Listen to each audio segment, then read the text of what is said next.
Peace, peace, peace. I am Philip Roundtree, and you are tuned into the July 27th edition of Rhetorically Speaking. Props to those of you who are watching on IG. I think I done had about 10 people come in and leave just because I ain't start like on time. See, when I set up, I got to go on IG first to get it percolated. But you know how people are. They just want to go in there and see what's going on, see what the vibes are before they decide whether they're going to engage or not. And so I can't be mad at that, right? I just got to accept that this the game. You wish people had patience, so we could have this amazing conversation. Or maybe they went over to YouTube. Shout out to those of you who are watching on YouTube. As always, hit the share button, hit the subscribe button. You probably got more followers than I, and so that might get me some views on this here ting.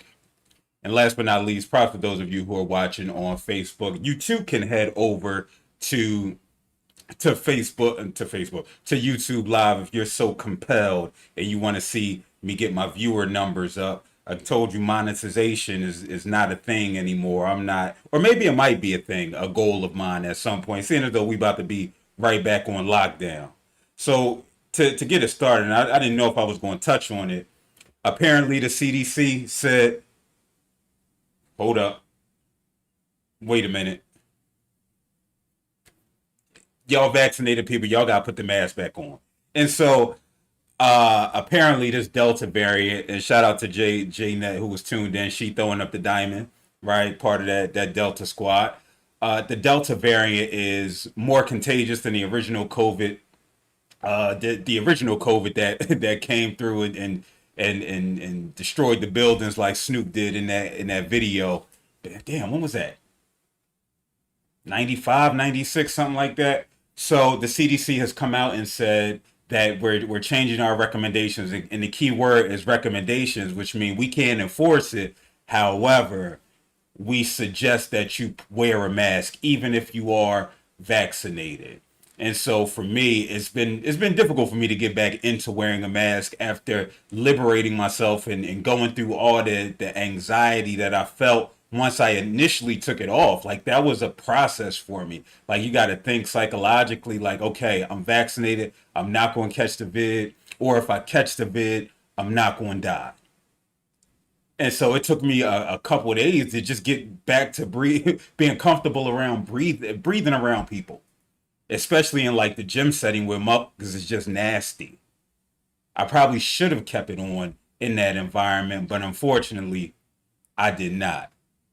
Right? And so they're also recommending that children in grades K through 12 also wear a mask. And so we're back to being a society full of masks, no different than China, who I used to always see whether it's movies or in the news, you always see people wearing masks. You're like, damn, y'all always wearing masks. Even here, I live in an area where Chinese folk or just Asian folk, because I don't want to just assume that they're Chinese, but Asian folk are plentiful. And I even before the pandemic, I was seeing them wear masks, and it always makes you think like, yo, why are you wearing a mask? And we can't ask, right? Because that's politically incorrect. That's ignorant, even though it's for information purposes, and you really want to know just where we are in society. You can't necessarily ask people those types of questions, like, "Excuse me, sir, why the hell you got a mask on? Do you know something that I do not?" But we back at it, and I doubt that people are gonna or follow through with it. I doubt that it'll be enforced. I think we're at a place now where, like Dragoff said in Rocky Four, man, if you die, you die. And I'm not that type of person. I care about humanity. However, survival of the fittest, man. Who is that? Darwin? Is that Darwin who says survival of the fittest? I know one of y'all on IG know. I'm not sure. But everybody can't come. Everybody not gonna make it to the promised land. In the promised land being living another month, living another couple months. If you opted to not get the vaccine, that's cool. No shade to you. You do what you like. I mean, I think it's ironic that the people who are shout out to Keaton and make sure y'all catch Keaton's show. a nickel's worth on Facebook Live right after this at 8 o'clock. And just look up a nickel's worth, Nichols. Um, damn, where was I? People gonna die.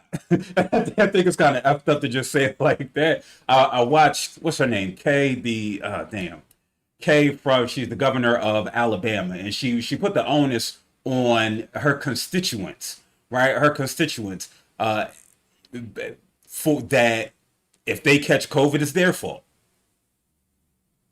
Let's ignore the fact that she lifted mandates premature, no different than Texas, no different than Florida, where we see the Delta variant is running wild, right? Yeah, Kay Ivy. And so she said, hey, it's on y'all. And I think that's where we have the issue when it comes to, how can I put this in a polite way? Because I don't like calling people stupid, right? As the social worker in me, the therapist in me, it won't allow me to call some people stupid, even if they have like stupid tendencies. And so when I think about the constituents of Alabama, not all, right? Not all, but there's something that's fundamentally lacking when it comes to this idea of common sense. An inability to think at a critical level. And again, I understand that comes with access, that comes with opportunity, that comes from a willingness to learn.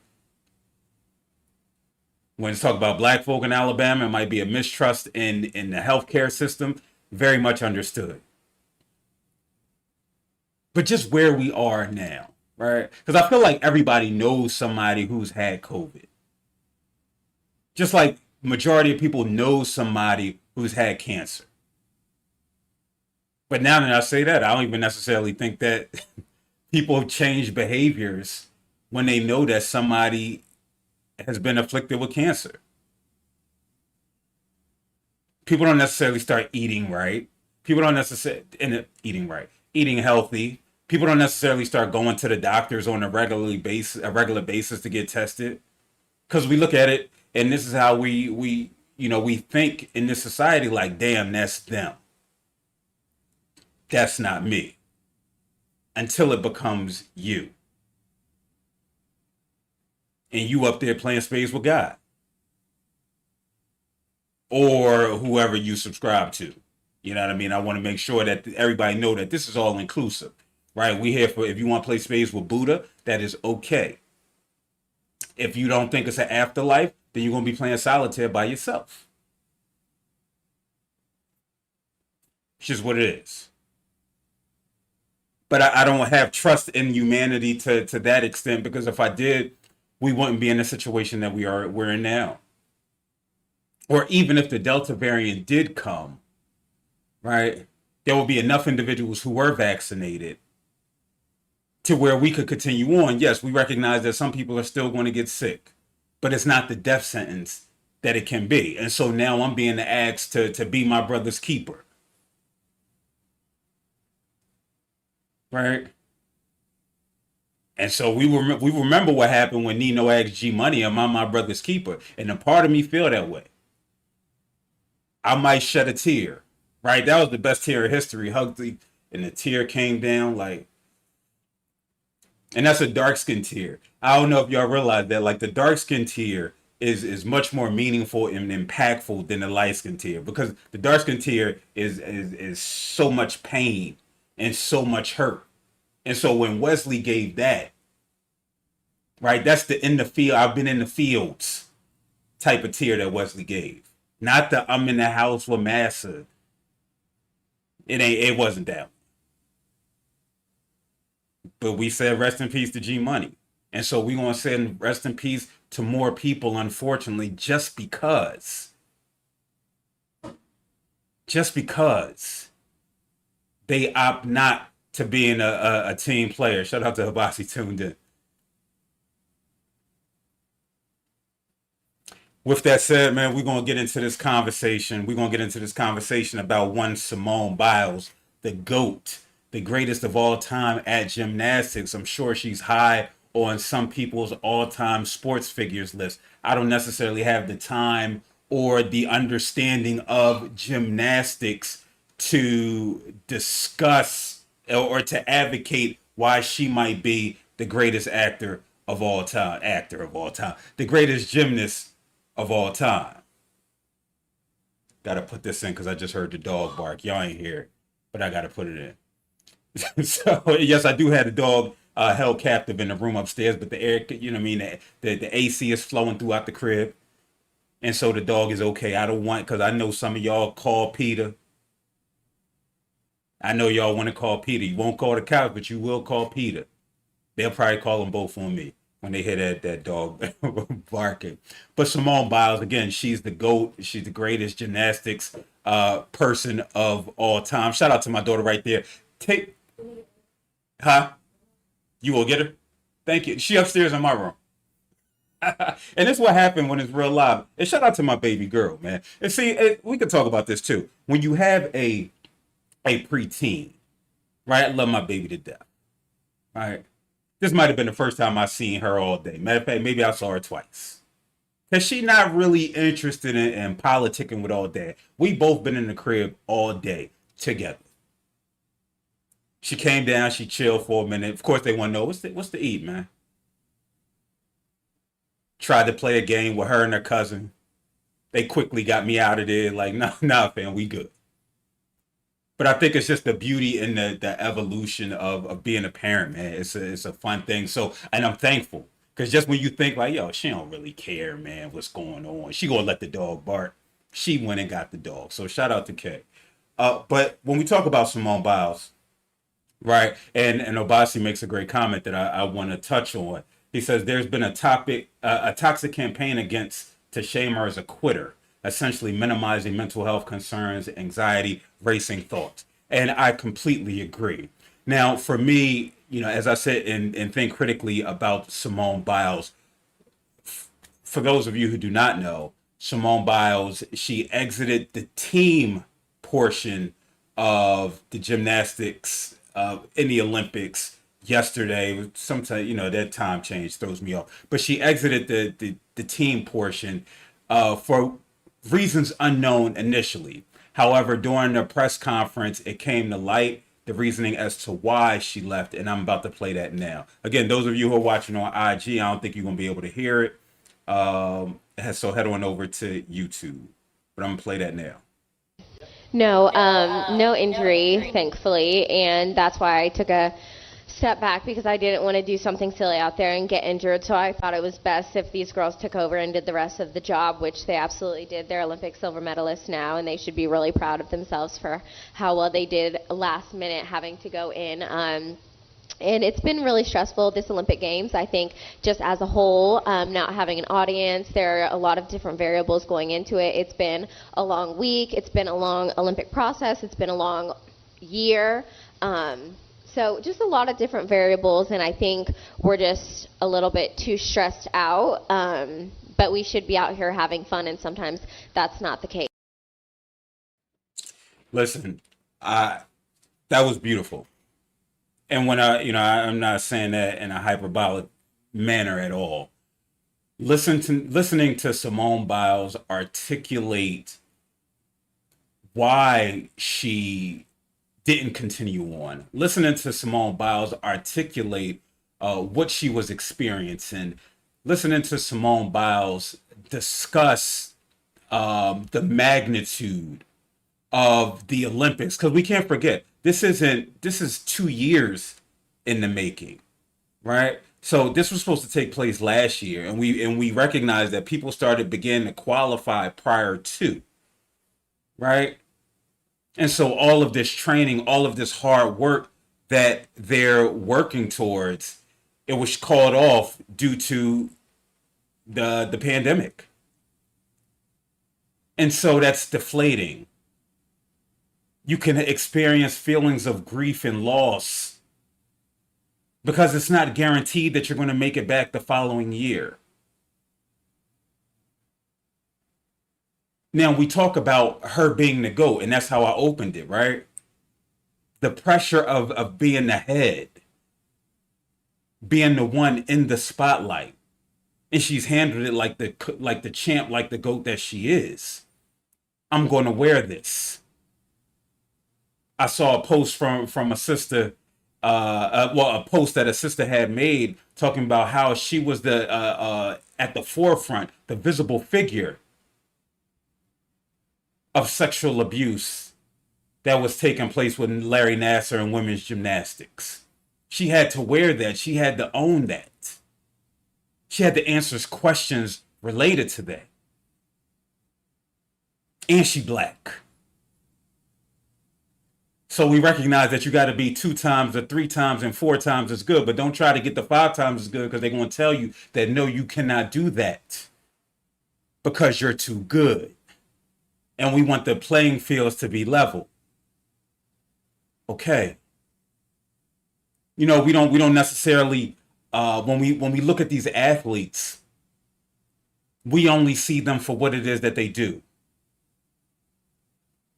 We don't recognize the pressure that it takes, the toll that it takes mentally, physically, psychologically, and spiritually to have to perform at the highest level. She talked about fans not being in the arena. Imagine doing something, your craft, especially something that requires physical effort, and you're used to having 1,000 people, 500, 50,000, 100,000 people cheer for you. And there may be a spatter of claps.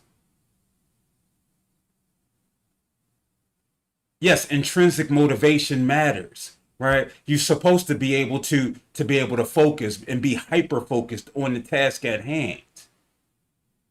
But there is something, and there's scientific research behind it that says when there's an audience behind you, when there's some type of external push,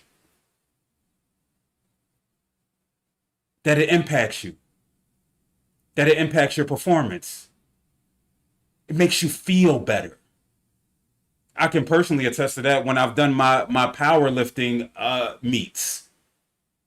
I could be in my head up until I get to the platform. Or when I was doing bodybuilding, up until nervous, never nervous, purpose. That wasn't me, right? I'm shaking in my boots backstage until I get on stage and I hear people clap. I hear the applause. I see my competitors. And that want to comes in. And when that want to comes in, that's the reason why you mess around and rise and dunk on somebody. Or you give that extra oomph that you didn't know you had.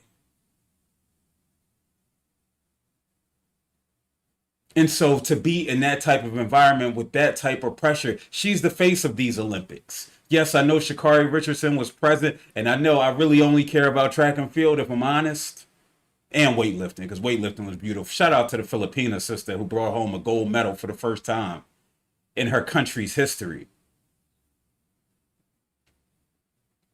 But Simone Biles is the face of this Olympics. And so she has to do the press. She has to do all of the things that greatness requires. And so she had some missteps and she went to the back. And she says, you know what? I ain't got it. I ain't got it. Y'all go do y'all thing. I don't have it tonight. Yet and still, her not having it mentally, she comes out and cheers on her competitors, her comrades. She didn't have to. Especially when you're dealing with a mental health issue, it can be even harder to get up for somebody else when you're not feeling well yourself. And so she should be applauded for that. Marla says the boldness with which black women are fighting for the new normal we were promised. On the world stage, taking mental health stigma to task, how these things are discussed will hold weight. Completely agree. Completely agree. As Obasi said, listen, people are questioning her leadership, calling her a quitter. We know words matter. Did she quit for that event? Yes.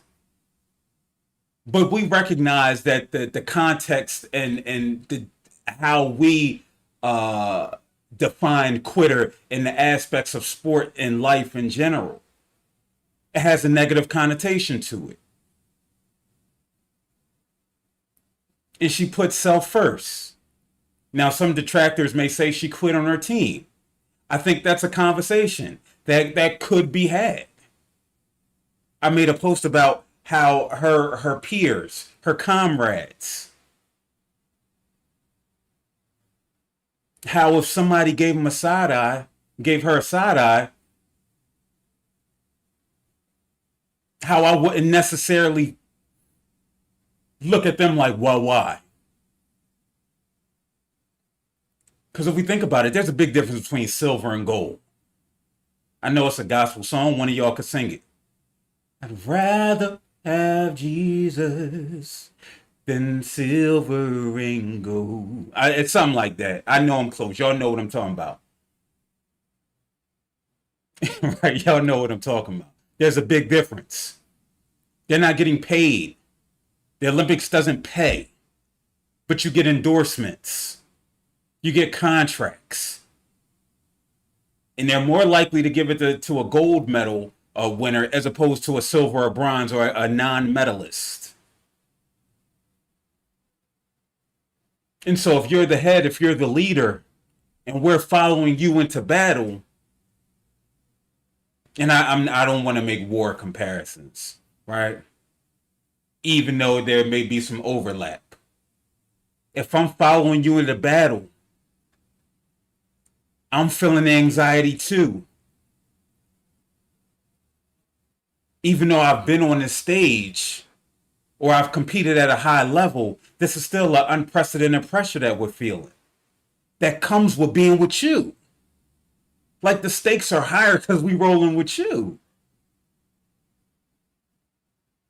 And so you say, damn, I ain't got it.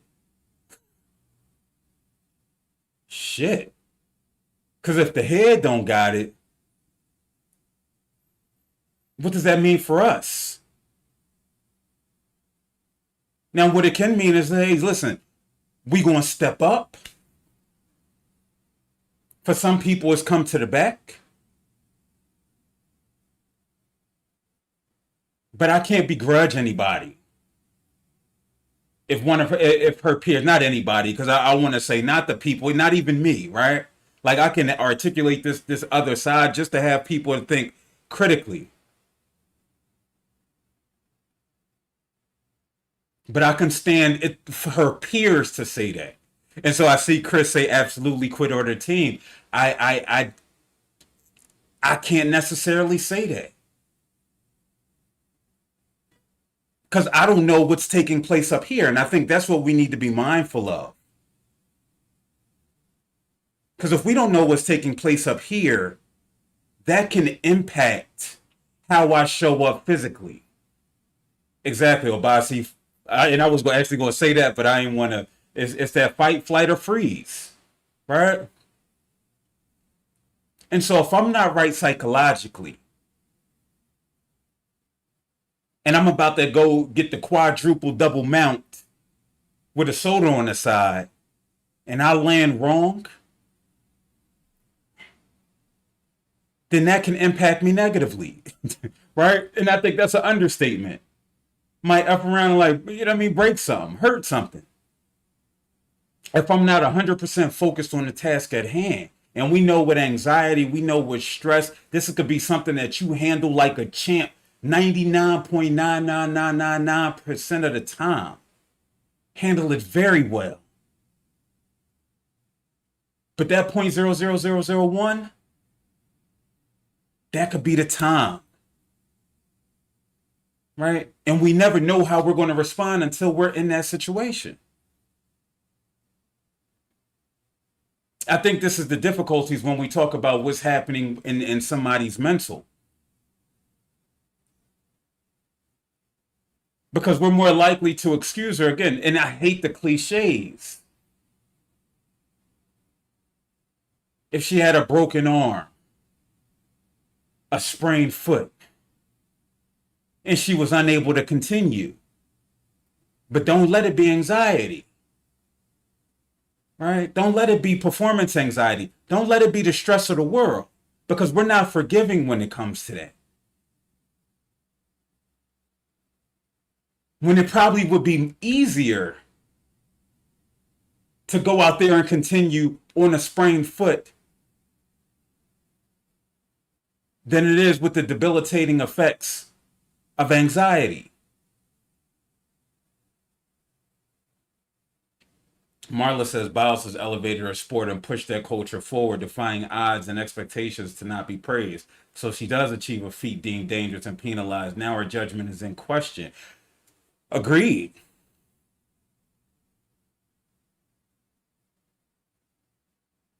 I think we got to be careful about, the conversations that we're having when it comes to performance. And I think sports are unique in itself, because half of the shit that takes place in sports, there's no way it can happen in regular society.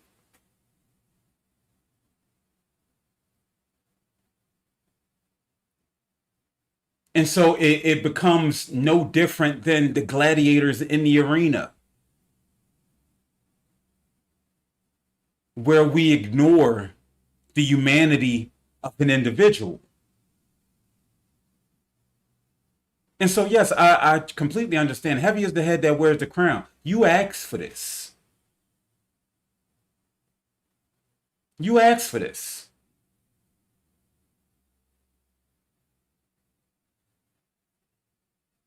It's, I mean, it's one of those situations where the only thing that matters in this is Simone. Simone Biles is the only one that matters. And I can only imagine how you've been stellar, right? How you've been stellar. He says, Abasi says we have to normalize imperfection. And that's not even imperfection. It's just a matter of real life, right? I think we start to attach these adjectives, these verbs, these labels to situations, when I think is we have to normalize humanity. And the problem is when you've been so good for so long, you're going to be put under the microscope. But then when you get somebody like Naomi Osaka who says, fuck y'all, I'm out this piece. Folk don't know what to do. It's because the perception and the perspective that are often spewed is never about the athlete and the athlete's well-being.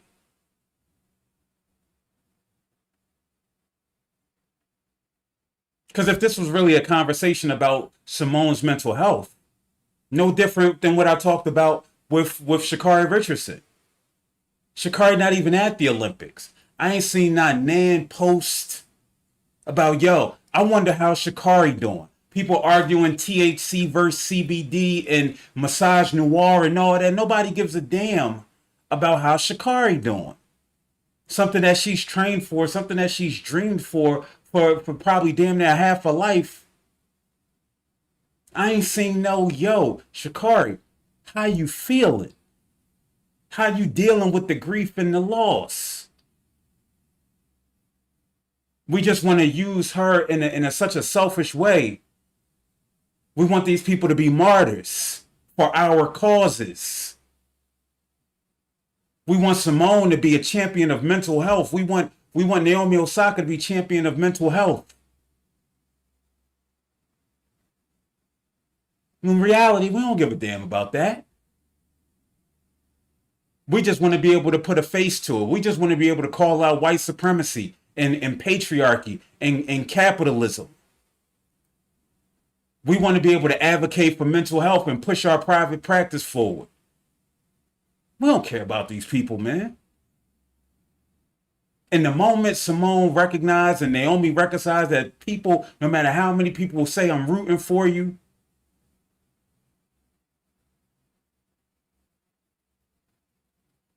no matter how many people say that, and they recognize it, they realize it's just them and their loved ones who truly, who truly get it. And you say, Phil, why you feel that way? Because the energy will be the same across the board. And we know that's not the case. We care about mental health, but we walking past that man talking nonsensically to himself on the street. We care about mental health, but we look at the heroin addict who's dealing with co-occurring diagnoses, and we can't even look his direction. We can't even give him the courtesy to say, nah, I don't have it. So let's stop stop the pulpitting. Damn, is that a Jay-Z verse? I think it is. And so again, I have no judgments of Simone. She did what she felt she needed to do for Simone. And if her teammates are cool with it, that makes it even better. And if they not, they got to chalk it up. But again, I understand if somebody like, damn, you done cost me a meal. Because at the end of the day, that's what this is about. I digress, man. Chris says Tom Brady or LeBron don't come out the championship game. What is the convo? LeBron choked. And that's my man 50 grand. And we saw what happened with LeBron when he said, oh, I'm going somewhere else to play. I'm leaving Cleveland. The decision. He was a villain. We saw what happened when he didn't close at the end of that Maverick series where Dirk went wild. We don't even give Dirk the credit. We say LeBron choked. D Wade choked. Chris Bosh choked. The big three, they didn't have any continuity. Instead of saying, yo, Dirk you see how many people he beat? You see who he beat on the route to the championship? It happens all the time. Famously, I remember Marvin O'Connor from St. Joe's University. This was in March Madness. This might have been like a Sweet 16, Elite 8. This was before Jameer and Delonte West. They was playing against Stanford. And it sticks out because I had that same thought. He said, yo, I got to come out. I need a breather. And I'm like, fam, it's the biggest moment of your career. How you going to come out? But then I'm like, he know his body. If the moment was too big for him, despite him being an amazing player, it's better to get somebody who is 100%, who can contribute. Because now we're going to be what? Being a detriment to the team. And so and again, and this is some of the situations that black folk and black women are often put in. It's like, you damned if you do, you damned if you don't. Because if Simone would have came out there and legged a big fat goose egg and they didn't medal, she would be skewered.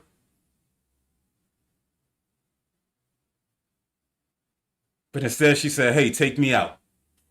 I can't do this. I'm holding y'all back.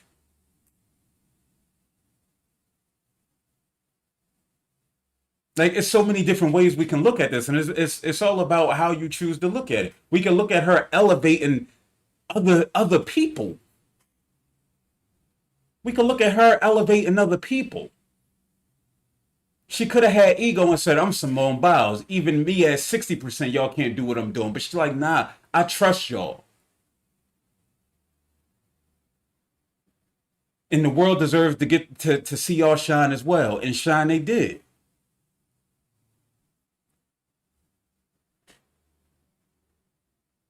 I don't know. It's again, sports is so interesting, man, because fans are fickle. There's never a win. You can never win as an athlete. You can be amazing 99.9% of the time, but that one time, right? That one time. And people will turn on you. I don't know. With that said, we're gonna keep the party going, and we're gonna get into the baby conversation. And I don't want to stay on here too long. I appreciate y'all indulging me. We're gonna talk about this boy, the baby, man. And like I said, I'm gonna give this another 10, 15 minutes. Um, we give it another 10 or 15 minutes. Cause I'm not here for the anti-LGBTQ plus. Maybe I'm missing some acronyms or what have you. I'm not here for HIV/AIDS stigma. I'm not here for anti-blackness. That's just never been my thing within the last couple years. Like I think we need to call a spade, right? We need to be honest and transparent with ourselves. Even though I've never been you know, uh one to intentionally marginalize and oppress a community. I recognize that my actions, what I've allowed to take place in my presence, laughing at jokes that were inappropriate, having misinformation when it comes to things like HIV and AIDS. And shout out to my mama who did that work at a high level for a very long time. But where I'm at now, I'm not here for it. I ain't holier than thou. I ain't no mortal man. I'm just a regular person. But I found these comments to be problematic. You didn't show up today with HIV, AIDS, any of them deadly sexually transmitted diseases that'll make you die in 2-3 weeks. Put a cell phone light in the air. Lady, if your smell like water, put a cell phone light in the air. Fellas. Lights up. Fellas, if you ain't sucking in the parking lot, put your cell phone lights in Let's the be air. real about this. Yeah, keep it I don't know if y'all can Some hear of this. y'all suspect as a mom. This is Let's be perfect, real. man. Oh, I thought I blocked myself from talking, but you might have heard me say that N word is tripping, and I usually reserve that word for when I really mean what I'm talking about. Yes, the baby was tripping. That was commentary from Rolling Loud, a concert that takes place in Miami, where you get thousands and thousands upon thousands of unvaccinated people. Maybe about a handful of vaccinated in one environment, and they all riding out the music. I hear it's a beautiful thing. I hear it's fun. I hear the drugs is flowing. The alcohol is flowing. People are making unhealthy decisions, but I hear it's a time of life. And maybe this the old curmudgeon me that's talking. And maybe I'm just hating. But what I'm not hating about is on the baby. Right? I'm not hating on the baby. Those comments were atrocious. Those comments were nasty. Those comments needed to be denounced. And the comments not only needed to be denounced by him, which he didn't do, because he quadrupled down on it. And now I'll show a post of his later in a few minutes rather. But it needed to be denounced by black folks, specifically black hetero cis men. And so I made a post about that yesterday. People was called, I ain't never get shared so much in my life with people calling me a Bell Hooks wannabe. And I'm like, hey, I guess I'll wear that with a badge of honor. Please call me Bell Hooks. Call me Phil Hook. But those statements were oppressive. And if you feel like you have to go through all of that to get people to put their cell phone lights in the air, then you're not as good of an entertainer as I would think, or people are giving you credit for. You already brought Tory Lanez out, despite what's taking place with Meg Thee Stallion. But I get it as business. Business is more meaningful than integrity. But to then talk about HIV, to talk about the LGBTQ plus community, talk about folks with AIDS, that rant was anti-black in itself. Because who's disproportionately affected by what we're talking about? By HIV, by AIDS. What population is most homeless in America?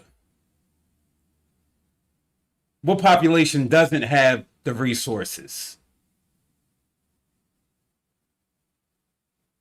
Black LGBTQ plus folk. Black folk with HIV. Black folk with AIDS. And so I don't expect him to know that. I can't even say, if I'm real, I don't expect him to care. Because why should he? I'm the baby. I got millions now. Why should I work on educating and elevating my consciousness? That's the antithesis of what this music is. That's not why I'm here. Now, I'm not going to call him a Sambo. I'm not going to call him a minstrel show. Because what do I gain out of that? I think me saying that is anti-black is enough. And that should hold a lot of weight. That should be impactful. When we talk about denouncing it, you will hope that his peers, his contemporaries, his old heads will come out and say something different. But nah, y'all man's Tip, what's his name? Clifford Harris. I feel ashamed to say that at one point in time, we was in the same club and our VIPs was next to each other. He paid for his by himself. I had about 10 people with me. And we all chipped in. Don't matter, same VIP. But I'm embarrassed to say that. Because why? Because of these comments.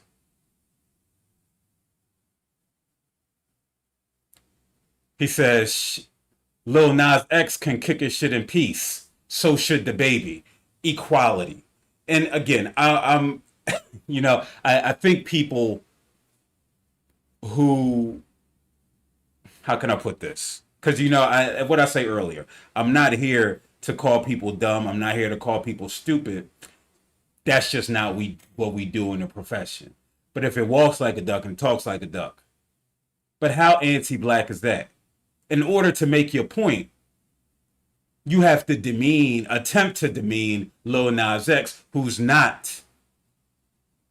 I can't even say he's not going to feel demeaned by this, right? He's not going to be negatively impacted because, again, we look at the people who are open and honest and transparent and vulnerable like they could tolerate everything. And so if it's somebody who you might have looked up to when you was coming up in the rap game or when you was just coming up in general, listening to T.I. because he was all over the radio, and he comes out and say this about you, it's another time where you got to be strong. Right? And so in order to elevate the baby and to elevate his position, he feels he needs to make his salient point is going to be, well, hey, Lil Nas X could do whatever he wants.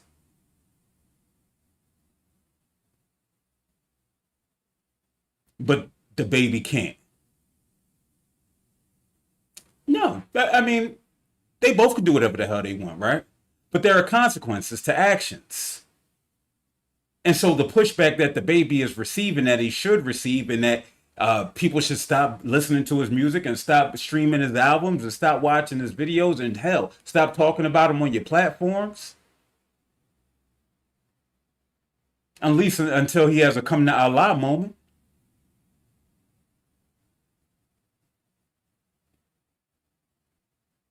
You think about the strength and what it takes to do what it is that Little Nas X, and Little X, that's the director, right? Like the strength that it takes. Like I said with Simone Biles, heavy is the head that wears the crown. So this is what happens. And it's unfortunate. But as much as T.I. talks about the black community, and that's why I say you can't believe what people say, you got to watch how they move. I think somebody said it more eloquently. Frederick Douglass, Meek Mill, one of them. And at every turn, T.I. shows us that he's anti-black, or he's pro cis hetero men and women, black men and women. Because otherwise, why would you make this statement? And I was about to play a video of him going on IG, because what do, and I hate the term toxic, but what do toxic people have to do? You have to double down, you have to quadruple down on your statements. And so he went on this lengthy rant about what he was saying. And this was going to be my first time hearing it here, but I don't care what Bull got to say. That's not my man's. But the unfortunate part is, as loud as the disrespect is, should be as loud people speaking out. And I saw one person speak out. I think her name, with their name, I don't want to assume, it's like Dwapale or Duapale or something like that. Forgive me if I'm mispronouncing the name. It says, nah, I stand with my folk. Amber Rose. I saw Amber Rose come out and said, nah, fam, that's not cool. But look who coming out. Women.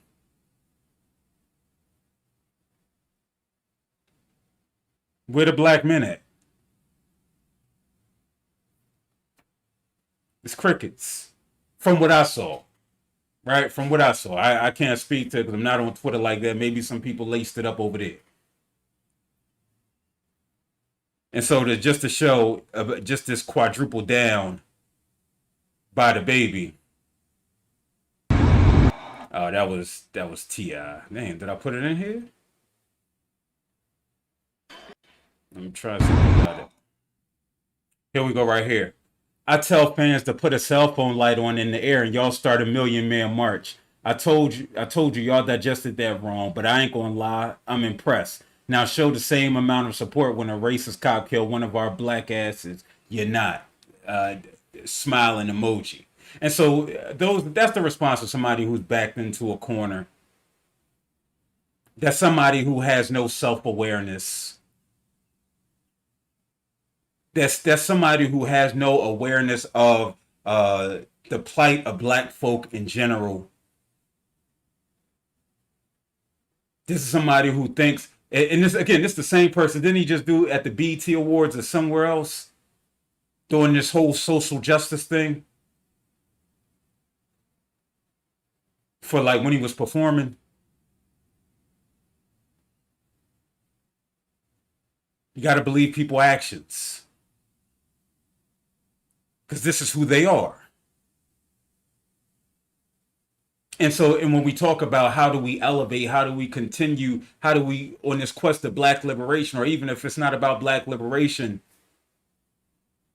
how do we just improve knowledge of self and perception of self? It's by calling people like this out to task, holding them accountable. We ain't got to shame them. We can show them grace by acknowledging, hey, your upbringing, you might have been programmed wrong.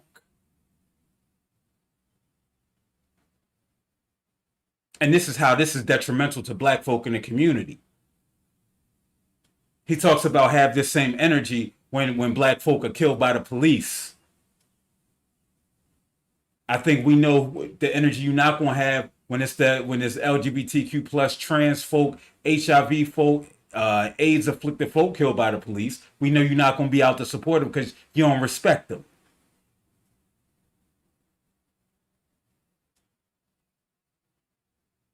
But this 2021, this is artistry.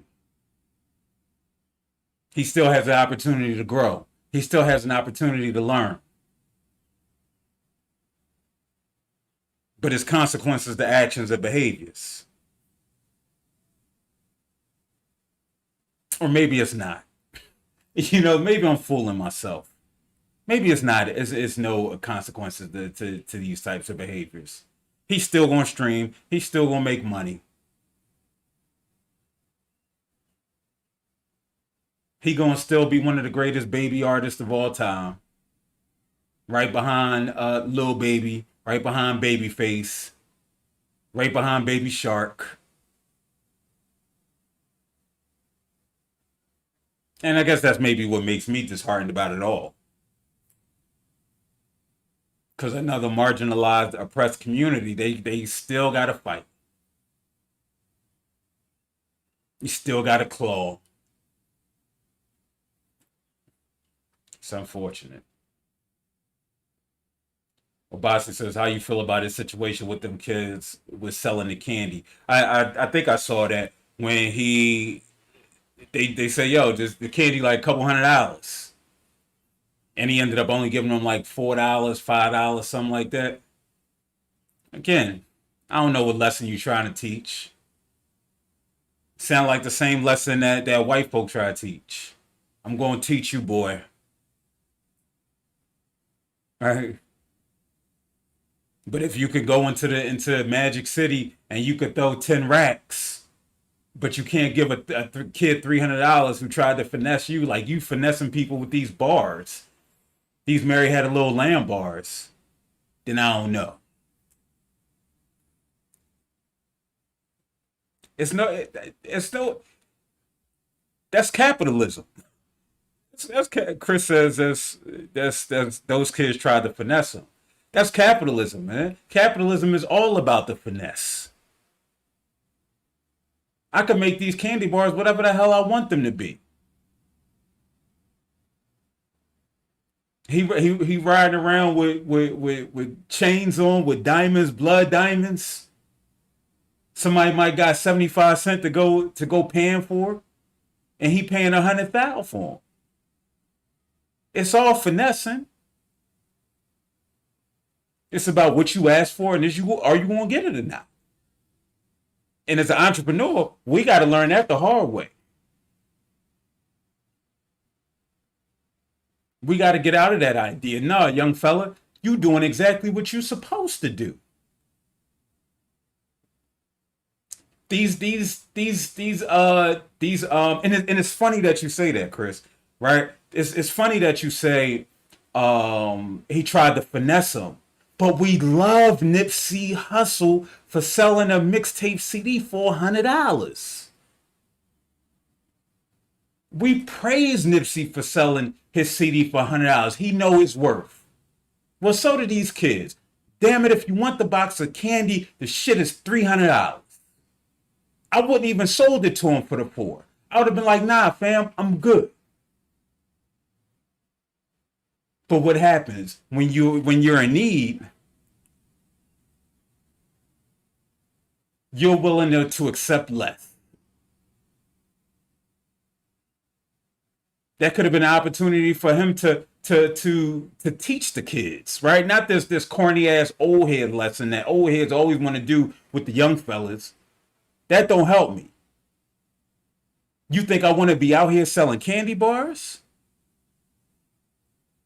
You say intellectual property versus common goods, but it's still selling. It's all about the marketplace.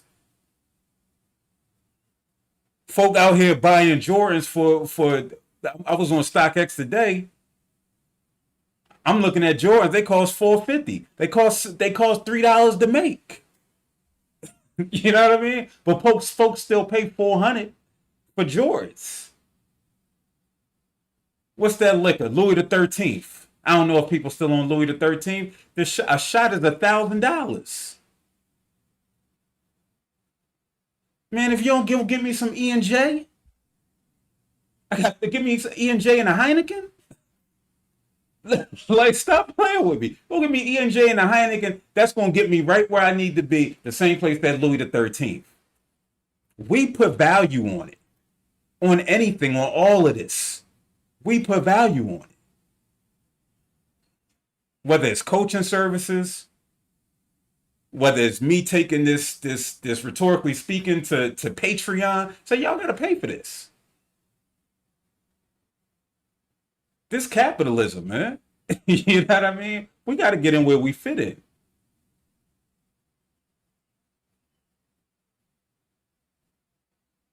I'm confused by your comment, Charles. It says keep that same energy mess irks me because we all know black folk are the most active group in this country when it comes to change within our community. I'm confused on the context of that statement.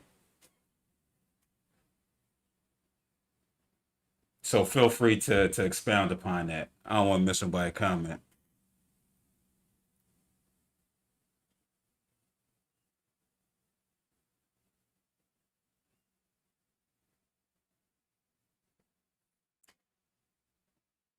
Colin says it's a culture that rewards homophobia. Agreed. Natalie says it was unnecessary, but people are still going to support him. Agreed. Right? Agreed. I think if at some point, if and I, again, we this is lofty. This is utopia. I've been watching *Handmaid's Tale*. Right? This a in a totalitarian society, we wouldn't support that, or we would put him on timeout so he can feel it. But when the white dollar is there and he eating up the white dollar, it's no deterrent. Tory Lane said F cancel culture.